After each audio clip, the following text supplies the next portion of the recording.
A judge invalidated a previous decision that allowed the surveys in Hinds County to remain open until 20 o'clock. On Tuesday, the Mississippi Democratic Party filed an emergency petition from Hinds County Chancery Court to keep surveys open for an hour and said that many regions have finished votes. Chancery Judge Dewayne Thomas gave this request shortly after the petition was submitted. The decision means that the results will be postponed from Mississippi's largest district. President Cheikh Taylor: "No one will be upset about postponing for an additional hour," he said. "We want to make sure that everyone is counted before deciding whether we are impatient about the results."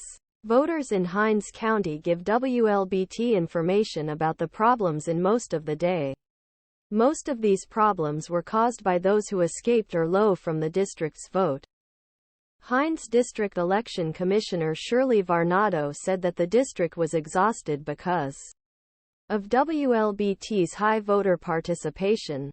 "We are trying get chance to go out and get chance pour ballot papers for people they choose," he said. A second case was filed by Mississippi Votes. He claimed that he had violated the state charter by not having enough ballot to meet the voters, and asked him to remain open from several regions after 1900. According to the state law, the election authorities should vote a sufficient number to serve each region. The group showed unreasonable long lines and waiting times unda, including Byram Town Hall, Northside Baptist Church, Raymond United Methodist Church and Wildwood Baptist Church. Long lines and waiting times. Voters who aim to vote can successfully prevent the ballot compass. A study predicts that 730,000 appropriate voters do not vote in 2012 elections due to long lines and unreasonable waiting times in voting areas. Or he says. The Supreme Court appointed the senior status judge Jess Dickinson to chair it. Zack Wallace, called the defendant in both cases, had not seen Thomas' decision. Then he said he was still helping to give a ballot.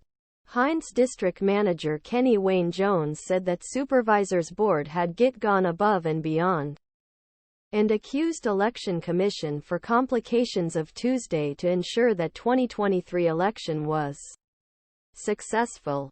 In one most critical elections, Hinds District Election Commission in one most critical elections in history, Mississippi. "It is so crowded and frustrating," said